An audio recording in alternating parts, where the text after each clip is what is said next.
For an ionic compound, lattice energy depend upon the size of ion only, charge of ion only, packing of ion only, size and charge of ion both. ठीक है ना sir, दोनों पे depend करता है ये.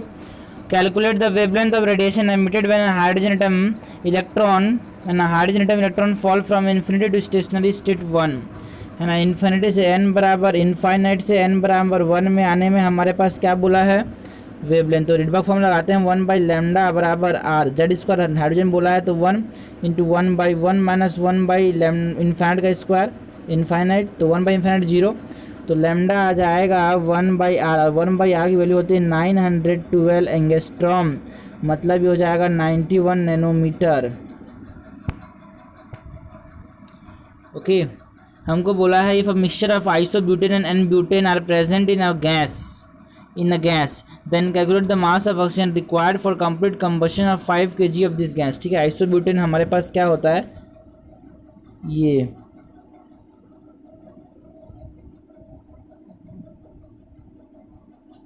है ना, ये आइसोब्यूटेन हो गया. तो हमारे पास हाइड्रोजन कितने, 3 3 6 3 9 और 1 10.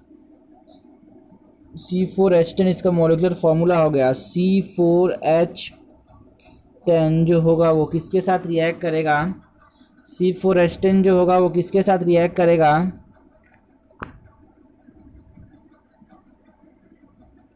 ऑक्सीजन के साथ. क्या देगा, CO2 देगा और क्या देगा, H2O देगा. तो हमारे पास जब बैलेंस करेंगे तो यहाँ पे 4 आएगा और हाइड्रोजन यहाँ पे 5 आएगा.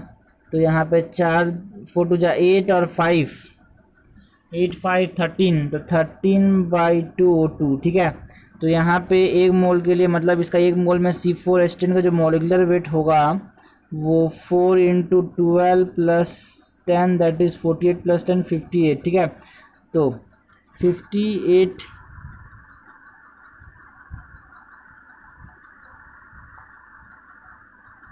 न 1 मोल के लिए इसका 13/2 मोल चाहिए. 13/2 मोल में कितना मास होगा, 13/2 इंटू 32 1 जा 16 जा 13 और 16 6 थी 18 का 8 1 कैरी 6 1 जा 6 और 1 7 0 1 6 जा 3 1 1 जा 1. तो 58 ग्राम के लिए हमको 208 ग्राम चाहिए. तो एक है ना, 1 ग्राम के लिए हमारे पास कितना चाहिए, 208/58 ऑक्सीजन के मॉलिक्यूल, ऑक्सीजन के एटम चाहिए इतना. ठीक है, तो हमने बोला हमको कितना के लिए बोला है, हमको कितना के लिए बोला है, हमको बोला है 5 kg के लिए. 5 kg के लिए कितना चाहिए हमको, 208/58 इंटू 5 और आंसर आएगा kg में. ठीक है, तो जब हम इसको सॉल्व करेंगे 208/58 इंटू 5 208/58 इंटू 5 5 8 जा 40 का 0 4 कैरी 5 0 0 और ये 4 5 2 जा 10/58. तो इसको अगर मैं मानूँ तो ये हमारे पास है ना, ये अप्रॉक्सीमेटली मानूँ 60 है ना, तो 20 से कम आएगा. 20 से है ना, ये 2000 तो नहीं होगा, तो 20 से कम 20 kg से कम आएगा. 20 kg से कम आएगा आसपास, तो ये हो जाएगा हमारे पास 17.9 kg. Which colour precipitate is obtain by the reaction of phosphate radical है ना. फॉस्फेट हमारे पास PO4 3 माइनस को जब मैं रिएक्ट करूँगा ammonium मॉलिब्डेनेट NH4 whole to MOO4 के साथ जब मैं रिएक्ट करूँगा तो हमारे पास एक कॉम्प्लेक्स बनेगा जो कि कैनरी ग्रास है ना, कैनरी येलो होगा. इसका जो फॉर्मूला होगा वो क्या होगा, इसका फॉर्मूला होगा, 1 मिनट याद कर लेते हैं. हमने बोला फॉर्मूला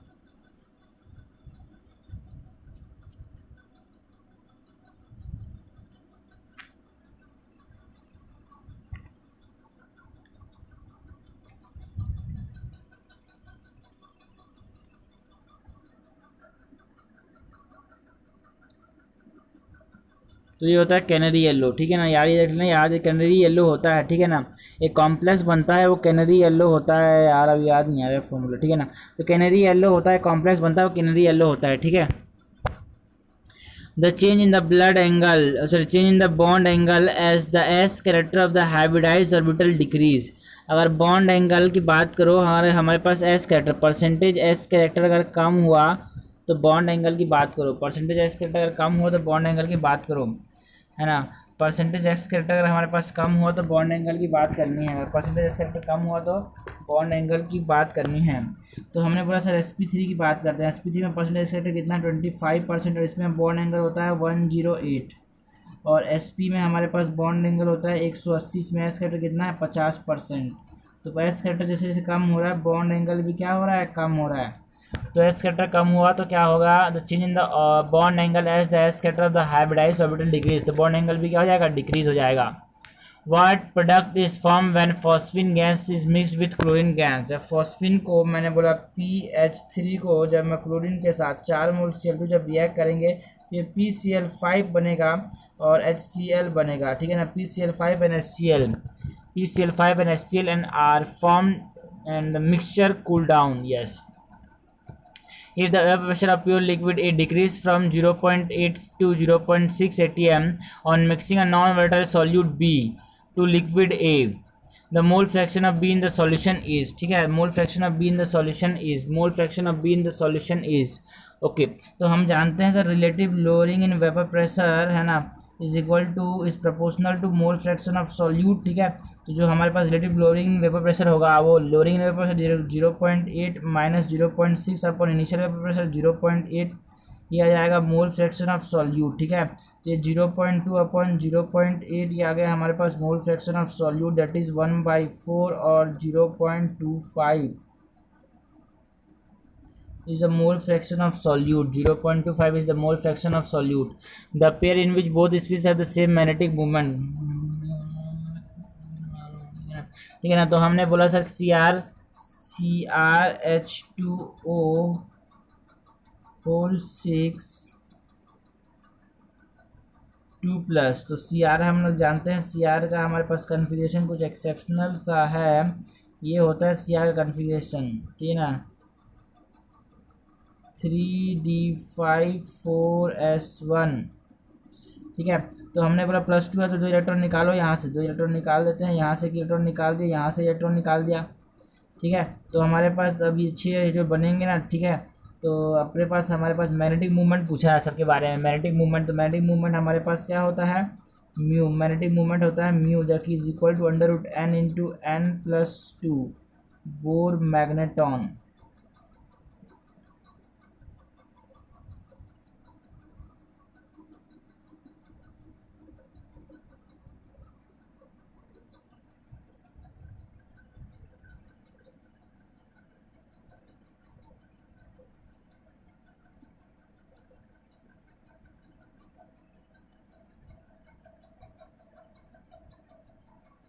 ठीक है। तो यहाँ पे अनपेड इलेक्ट्रॉन कितने हैं, 4 अनपेड इलेक्ट्रॉन है यहाँ पे, और दूसरे वाले में अनपेड इलेक्ट्रॉन कितने होंगे, दूसरे वाले में अनपेड इलेक्ट्रॉन कितने होंगे, कोबाल्ट फेको, तो कोबाल्ट का एटॉमिक नंबर होता है 27, 27 दो निकाल दिया मैंने, बोला ये हो जाएगा 1 2 3 4, 2 निकाल दिया तो इसका निकल जाएंगे, ठीक है ना। बचेगा कितना, 1 2 3 4 5 6 7, ये बच गया। अनपेड इलेक्ट्रॉन कितने हैं, अनपेड इलेक्ट्रॉन यहाँ पे 3 हैं, तो ये दोनों मैच नहीं कर रहा है, ठीक है ना। तो हमने बोला जरा आप क्या करो, जरा क्या करते हैं, है ना, हम क्या करते हैं, अगर हम अनपेड इलेक्ट्रॉन निकाल लें, ये तो हो गया एक कंपाउंड, ये तो हो गया दूसरा कंपाउंड, ये तीसरा कंपाउंड हमारे पास जो दिया है वो कौन सा दिया है, FeH2O होल 6 2+, है ना। तो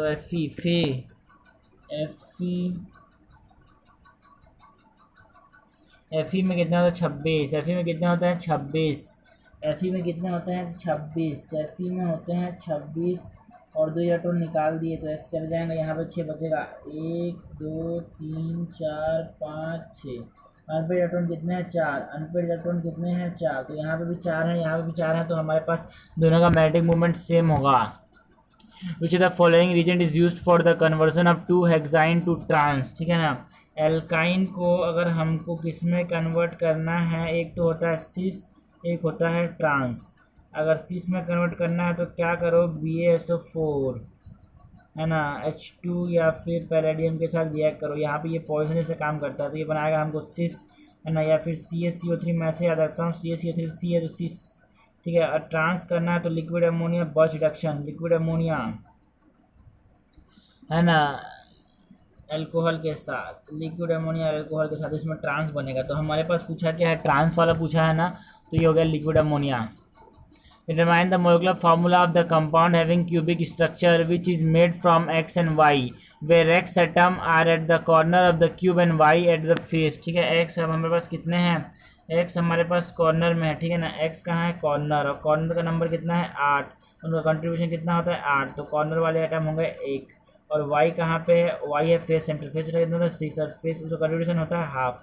तो इनका ये 3 मिलेगा। तो XY3 इज द फॉर्मूला, ठीक है। An organic compound the presence of halogen is determined by Beilstein test. जो बिल्स्टिन टेस्ट होता है, बिल्स्टिन टेस्ट है ना, जो बिल्स्टिन टेस्ट होता है, इस बिल्स्टिन टेस्ट में हम क्या कर सकते हैं, it is use to determined halogen. Halogen को डिटरमाइन करने के लिए बिल्स्टिन टेस्ट का इस्तेमाल करते हैं, जिसमें जो कॉपर होता है ना, वो कॉपर का एक कॉम्प्लेक्स बनता है जो ग्रीन कलर का हमको कंपाउंड देता है, ठीक है ना। बिल्स्टिन टेस्ट फॉर हेलोजन के डिटेक्शन के लिए। A strip of copper is dipped into colourless solution of the following 4 salt which is place separately in the 4 different test tube which the following salt will turn blue, ठीक है। तो वही salt turn blue होगा जिसमें copper +2 ion बनेगा। और copper +2 मतलब उसका क्या हो जाएगा, ऑक्सीडेशन। और ऑक्सीडेशन कहाँ होगा, जहाँ सामने वाला जो हो क्या हो, रिड्यूस होने के लिए तैयार हो। और रिड्यूस होने के लिए तैयार होना पड़ेगा, होने के लिए रेडी होना पड़ेगा, ठीक है। जब ये रेडी हो जाएगा तो रेडी कौन होगा, जो इससे कम इलेक्ट्रोपॉजिटिव है। इससे कम इलेक्ट्रोपॉजिटिव कौन है, Ag। तो AgNO3 जो होगा इस सॉल्यूशन में, ठीक है। Which alkene does not follow anti Markovnikov, क्योंकि सर ब्यूटेन जो हमने बात किया ना सर, 2 ब्यूटेन, देखो यहाँ पे क्या है कि ये इधर भी जा सकता है, इधर भी जा सकता है, तो यहाँ पे दोनों तरफ सिमेट्रिकल है, इसीलिए ये फॉलो नहीं करता एंटी मार्कोनिकॉफ, बता नहीं सकते कहाँ जाएगा, ठीक है। Van der Waals constant a for the gases O2 N2 NH3 and CH4, okay and this respectively, okay सब दे दिया है। The gas which can be most easily liquefiable, a की वैल्यू ज़्यादा होगी वो लिक्विफाइबल अच्छा होगा, या फिर जो पोलर होगा वो अच्छे से लिक्विफाइबल, जैसे अमोनिया। अमोनिया की वजह से ज़्यादा है तो इसी से आसानी से लिक्विफाई हो सकता है। Which offensive smelling compound is obtained when ethylamine is heated with chloroform and alcoholic KVH, ठीक है ना। क्लोरोफॉर्म अल्कोहलिक वेज से जब किसको रिएक्ट करेंगे, इथाइलामीन को। जब इथाइलामीन को अल्कोहलिक KVH और क्लोरोफॉर्म के साथ रिएक्ट करेंगे तो ये आइसोसाइनाइड बनाएगा, है ना। when offensive smell is obtained when primary amine is reacted with alcohol और KVH and in the presence of chloroform and these are isocyanide, ठीक है ना। आइसोसाइनाइड की फॉर्मेशन की वजह से क्या होता है, ऑफेंसिव स्मेल, बदबूदार सुगंध आती है, that is she reaction. The incorrect statement about zeolite is it is used as a cationic exchanger. Some of the SiO4 4- unit are replaced by AlO4 5- and AlO6 9- ion in the zeolite।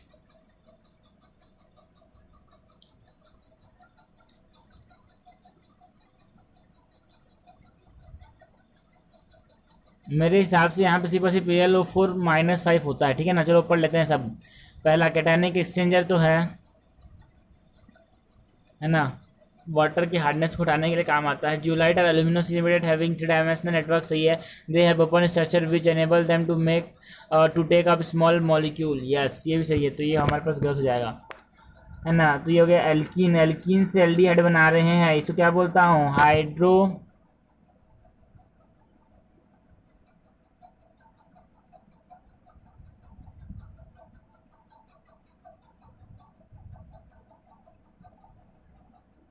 Oxidation, that is OXO process. AC2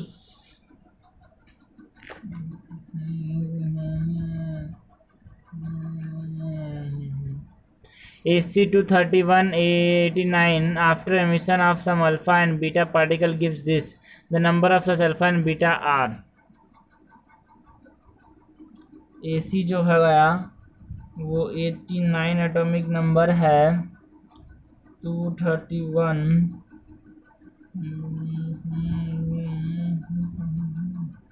ये हो गया। Suppose ये N alpha दे रहा है, alpha क्या होता है helium, W I S helium atom, plus है ना एम बीटा, बीटा क्या होता है इलेक्ट्रॉन और उसका मास 0 होगा। ठीक है, तो हमारे पास पहला इक्वेशन मास कंजर्वेशन से मैं अगर लिखूँ तो 231 बराबर 207 प्लस n इंटू 4 प्लस 0, तो इधर जाएगा तो 31 माइनस 7 दैट इज 24 बराबर n इंटू 4, तो n बराबर आ जाएगा 24/4 दैट इज 6। और दूसरा रिएक्शन से ये तो हो गया मास कंजर्वेशन, मास कंजर्वेशन पहला स्टेप। दूसरा स्टेप मैंने क्या लगाता हूँ,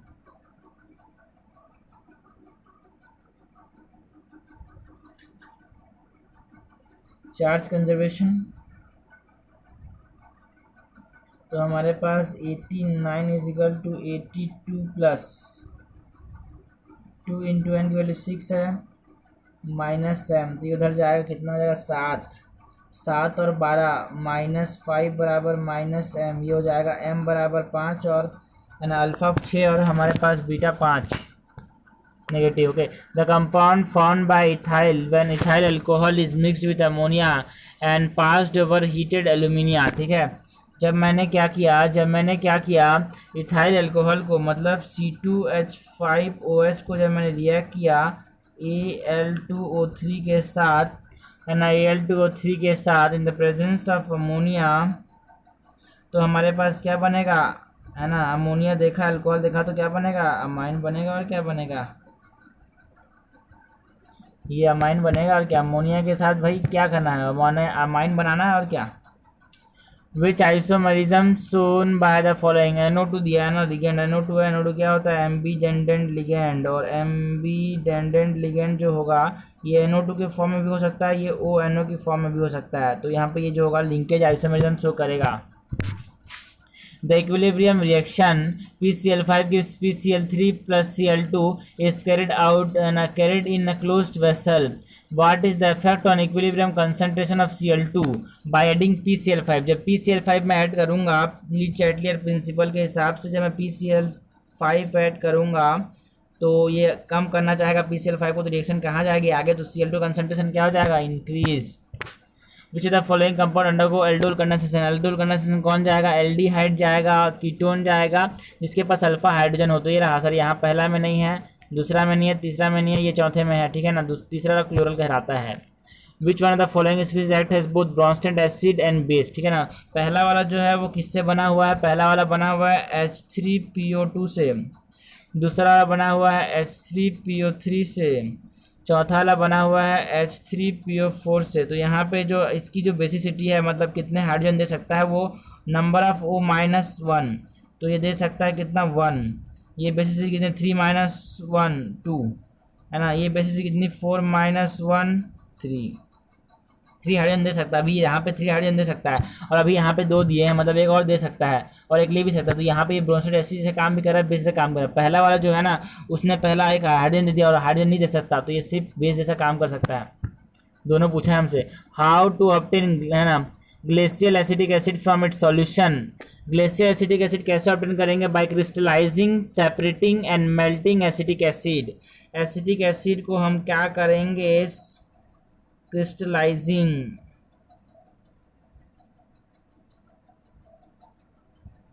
फिर मेल्टिंग, फिर सेपरेटिंग, या फिर ये पहले हो सकता है। तो क्रिस्टलाइजिंग सेपरेटिंग एंड मेल्टिंग से हम क्या करेंगे, ग्लेशियल एसिडिक एसिड ऑब्टेन करेंगे एसिडिक एसिड से। The reason why beryllium differ from rest of the member of the family is that, beryllium जो होता है दूसरे मेंबर से डिफर करता है कि उसके पास क्या साइज होता है, स्मॉल साइज होता है। बेरिलियम Be सेकेंड ग्रुप का मेंबर है ना, सेकेंड ग्रुप का मेंबर है, स्मॉल साइज। और उसका दूसरा कारण है कि ये हाई इलेक्ट्रोनेगेटिविटी शो करता है, हाई En। और तीसरा है कि absence of D orbital, absence of D orbital, इसकी वजह से जो होता है ना दूसरों से अलग प्रॉपर्टी शो करता है, लार्ज साइज नहीं, small size and high electronegativity. The hybridization state of Ni atom among this and this, ठीक है ना। तो NiCO होल 4, तो यहाँ पे Ni बस इसका ऑक्सीडेशन स्टेट Ni है ना, तो Ni का एटॉमिक नंबर कितना होता है 28। तो हमारे पास जो कन्फिग्रेशन लिखूंगा ये 1 2 3 4, तो यहाँ पे 1 2 3 4 5 फेकोनी 8 होते हैं, 6 7 8 फेकोनी, और यहाँ पे 2 इलेक्ट्रॉन, ठीक है ना। तो ये वाला जब हमारे पास वो बाल ये जो होगा ना, क्या करेंगे दोनों यहाँ पे चले जाएंगे, ठीक है ना। तो जब यहाँ से चले जाएंगे तो यहाँ पे इलेक्ट्रॉन गायब हो जाएगा और यहाँ पे इलेक्ट्रॉन आ जाएगा, तो एक डब्बा खाली और इधर P है, ठीक है ना। तो ये क्या बनाएगा, sp3 हाइब्रिडाइज। और दूसरा जो है वो हो जाएगा NiCN होल 4 2 माइनस, ठीक है ना। तो यहाँ पे ऑक्सीडेशन स्टेट Ni+2 है, 2 इलेक्ट्रॉन निकालना पड़ेगा, S से निकालेंगे 2 इलेक्ट्रॉन, तो 1 2 3, ठीक है। तो जब इसके S से निकाल दिए तो इलेक्ट्रॉन यहाँ पे कितने होते हैं, 1 2 3 4 5 6 7 8, और यहाँ पे इधर चला जाएगा कि Cn जो है स्ट्रॉन्ग फील्ड लिगेंड है, तो पेयरिंग हो जाएगी। तो यहाँ पे क्या बचेगा, DsP2 इसका हाइब्रिडाइजेशन, ठीक है। और हमारे पास NiCl4 2 माइनस, Ni+2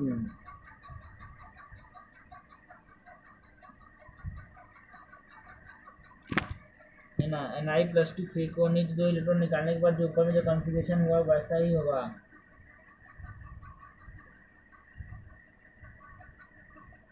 लेकिन यहाँ पे जो है ना वो WFL है, मतलब ये पेयरिंग नहीं करा सकता, तो ये हो जाएगा sp3 हाइब्रिडाइज।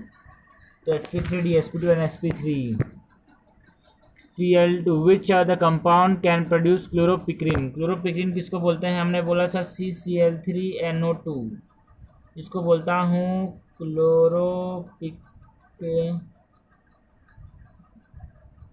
इसको क्या बोलता हूँ, क्लोरोपिक्रिन बोलता हूँ, ठीक है। तो जब हमारे पास है ना नाइट्रोमीथेन जो होगा ना, जब नाइट्रोमीथेन रिएक्ट करेगा किसके साथ, Cl2 प्लस NaOH के साथ, तो ये क्या बनाएगा, क्लोरोपिक्रिन बनाएगा, CCl3NO2 बनाएगा, और HCl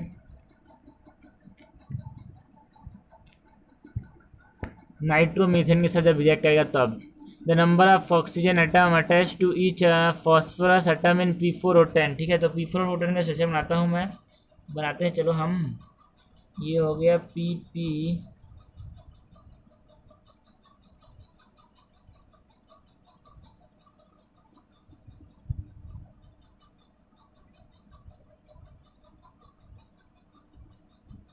ठीक है। और यहाँ पे ये हो गया ऐसे, तो हमारे पास 1 2 3 4 5 6, 1 2 3 4 5 6 7 8 9 10, ठीक है। तो एक फॉस्फोरस से कितने एटम घिरे हुए हैं, 1 oxygen atom, 2 oxygen atom, 3 oxygen atom, 4 oxygen atom. तो एक फॉस्फोरस के लिए 4 ऑक्सीजन एटम है ना। Number of oxygen atom attached to the phosphorus in P410 is 4। Which compound has the same value of Van 't Hoff factor I as K4FeCN6। तो यहाँ पे complete ionization होगा, तो जितना Van 't Hoff फैक्टर कितना होगा, Van 't Hoff factor हमारे पास जितना आयन बनेगा उतना होगा, जितना आयन बनेगा ना उतना ही हमारे पास क्या होगा, Van 't Hoff फैक्टर होगा,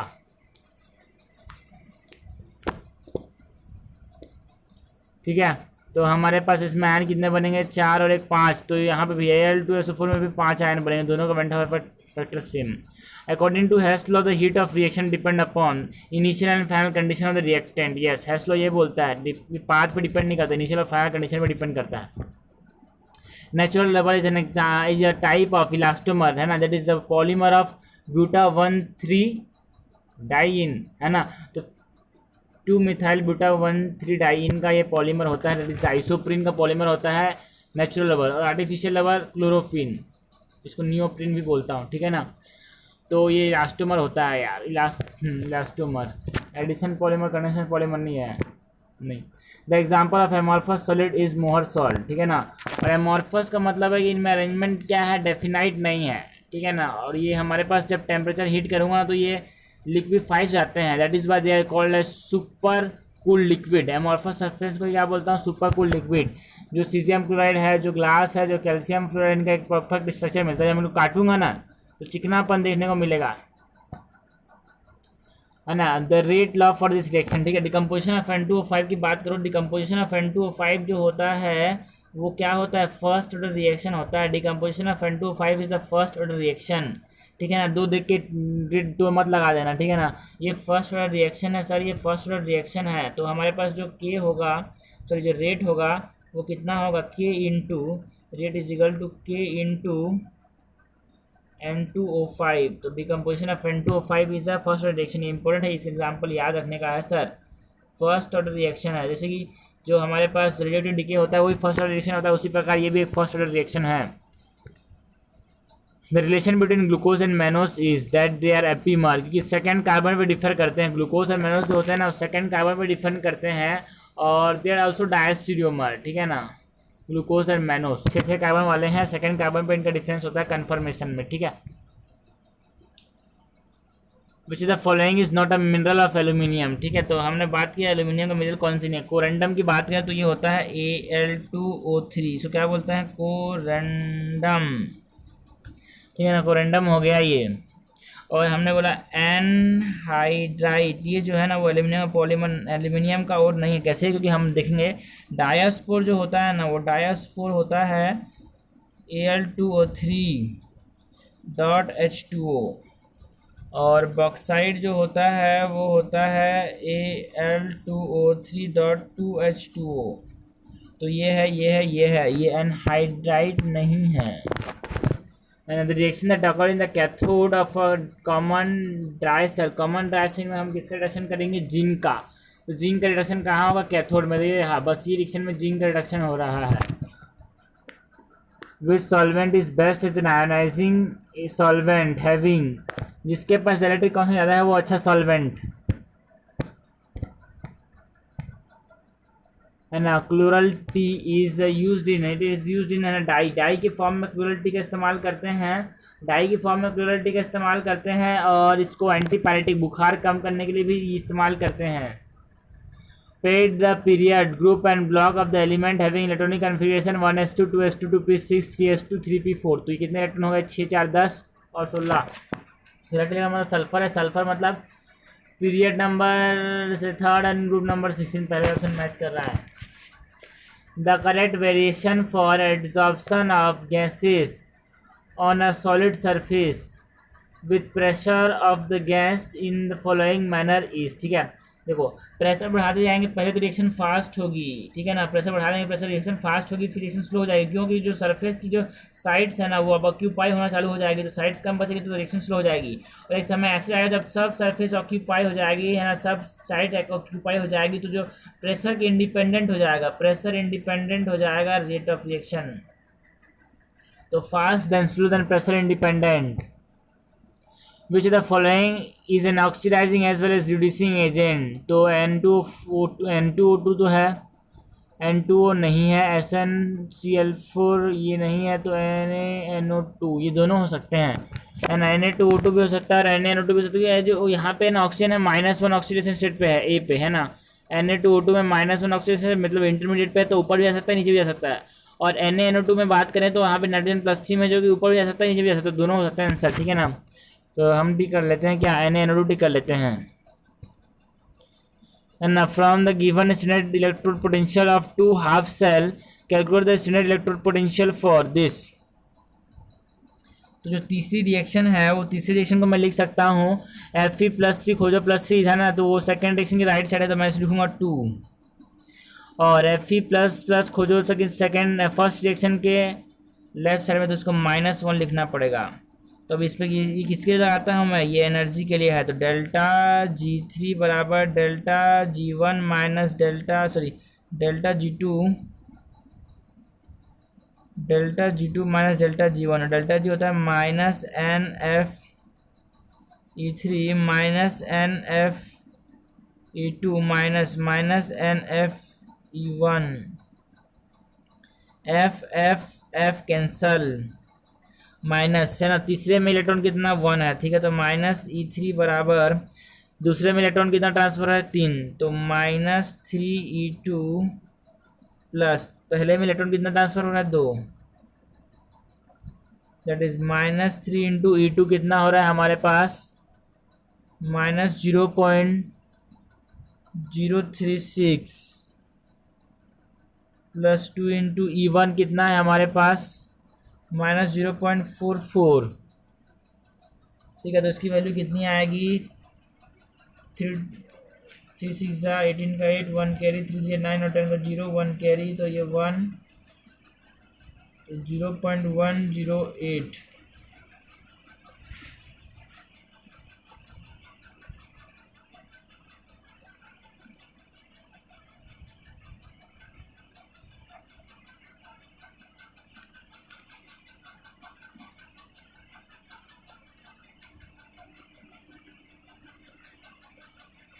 ठीक है ना, तो ये 1.08 है, क्या है ये 1.108। अब यहाँ पे क्या हो जाएगा, ये माइनस माइनस प्लस, और यहाँ पे ये हो जाएगा -0.88, जब इसमें से माइनस करेंगे तो इसकी वैल्यू कितनी आएगी, इसकी वैल्यू आएगी माइनस, है ना, तो यहाँ पे ये हो जाएगा, यहाँ पे 0 है ना, तो 0 में से 2, 8 में से 7 में से 0 7, और ये हो जाएगा 8 में से 7 -0.77, ठीक है, और इधर भी एक माइनस है, तो E3 बराबर आ जाएगा +0.772 the rate of the chemical reaction increase by catalysis, है ना, the rate of the chemical reaction increase by the catalyst due to decrease in the activation energy, जो कैटलिस्ट होता है वो एक्टिवेशन एनर्जी क्या करता है कम, इसलिए रेट बढ़ जाती है। विच the following is an intensive property, ऐसी कौन सी प्रॉपर्टी जो कि अमाउंट पे डिपेंड नहीं करती, सरफेस टेंशन, जितना भी लो उतना ही रहेगा सरफेस टेंशन, तो है ना। For the solution of weak electrolyte the degree of ionization, है ना, वीक इलेक्ट्रोलाइट के लिए हम बात करें तो जो अल्फा होता है वो क्या होता है √K/C, है ना। मैंने बोला अगर कंसंट्रेशन कम है तो क्या होगा, अल्फा ज़्यादा होगा, कंसंट्रेशन कम है मतलब डाइल्यूशन क्या है, डाइल्यूशन ज़्यादा है, डाइल्यूशन क्या है, डाइल्यूशन ज़्यादा, और डाइल्यूशन ज़्यादा तो अल्फा ज़्यादा हो रहा है, मतलब डाइल्यूशन के प्रोपोर्शनल है अल्फा, और कैसा प्रोपोर्शनल है, alpha is proportional to √D, dilution के अंडर रूट के प्रोपोर्शनल है ना, डाइल्यूशन ज़्यादा होगा तो अल्फा ज़्यादा होगा लेकिन रूट टाइम्स, ठीक है, तो the degree of ionization is proportional to the square root of the dilution,